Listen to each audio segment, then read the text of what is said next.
So ladies and gentlemen, it gives me great pleasure to introduce the UNAIDS Global Ambassador for Zero Discrimination, Aung Suu Kyi.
That is unacceptable in our world.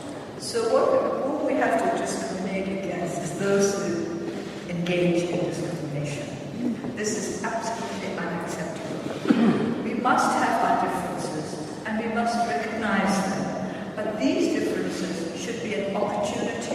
for us to be more complete human beings.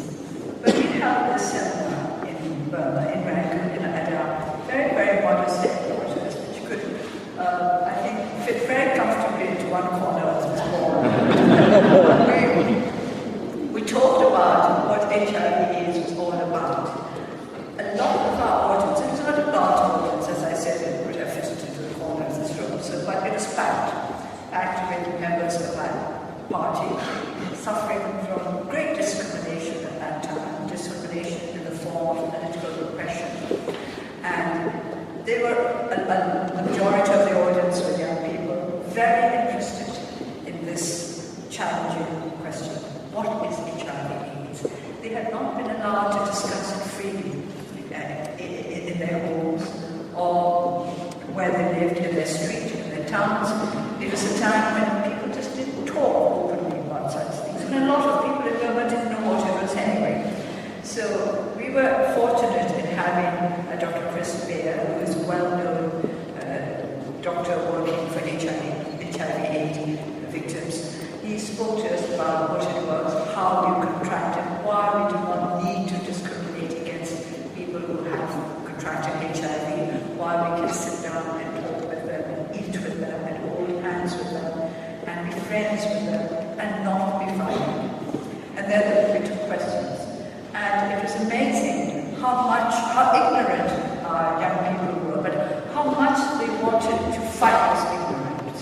They wanted to know more. They wanted to know more, not just out of curiosity or inquisitiveness, because they accepted that it might well be something that they have to cope with themselves.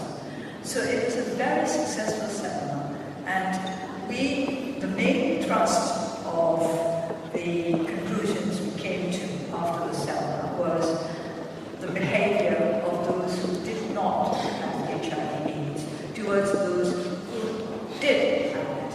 And we decided that two things were necessary. First of all, openness. Openness that we may stop the spread of HIV/AIDS. Unless people knew what it was about, how it was contracted, how we could take precautions against it, they would not be able to help in containing the spread of HIV/AIDS. So openness was the first requirement. And the second one we decided was compassion with regard to those who had already contracted HIV/AIDS. We do not view those who have contracted HIV/AIDS as culprits or criminals or undesirables, but as those deserving of our understanding and our compassion. Because we never knew when we might one day ourselves require understanding and compassion. But we of the NLD were more aware of this need than most people in our country, because we were in need of understanding and compassion practically every day. We were so much discriminated against for our political beliefs that we knew what it was to struggle from day to day. The members of my party had to struggle not just to keep their beliefs alive, but to keep themselves free. It was always a possibility that one of us would be taken away in the night. Now, this is not something that only happens in fiction. People are taken away in the night in countries ruled by authoritarian regimes. I've never quite understood it, why it's much more difficult for them to go and make an arrest during the day rather than perhaps the point is that they don't like any places which have too much light. And I think in the dark, probably they felt safe doing what they should not have to do. So with our awareness of the need for understanding and compassion, we were prepared to give. And I take great pride in saying that the first center for HIV/AIDS victims, HIV/AIDS patients, opened by a private person in Burma was by one of our young people. She was one of those who we sent to attend a UNDP course on peer education with regard to HIV/AIDS. And she came back from this course, which was just a fortnight's course, totally dedicated now she's running a very, very well-known centre in our country, which is nothing like enough to cope with the challenge of HIV/AIDS. But we take great pride in this because when we talk about working for those who have contracted HIV/AIDS, it's just not words alone. We have shown in action that our party is truly interested in working for those who have contracted HIV/AIDS, working for them with openness and with compassion. The facilities are not good, they're very poor compared with what might be available at state hospitals, but some of our patients who were moved to the state hospitals came back and said that they felt happier because they were treated like valued human beings at our centre. They did not have the best care in the world, but they received a lot of compassion, a lot of understanding. So a simple message as the global advocate for zero discrimination is, it all starts in the mind and in the heart. I do make a distinction between the mind and the heart. The mind, of course, is a little bit more calculating. And when we look at those who we truly wish to help, then I think the heart must take first place. There must be less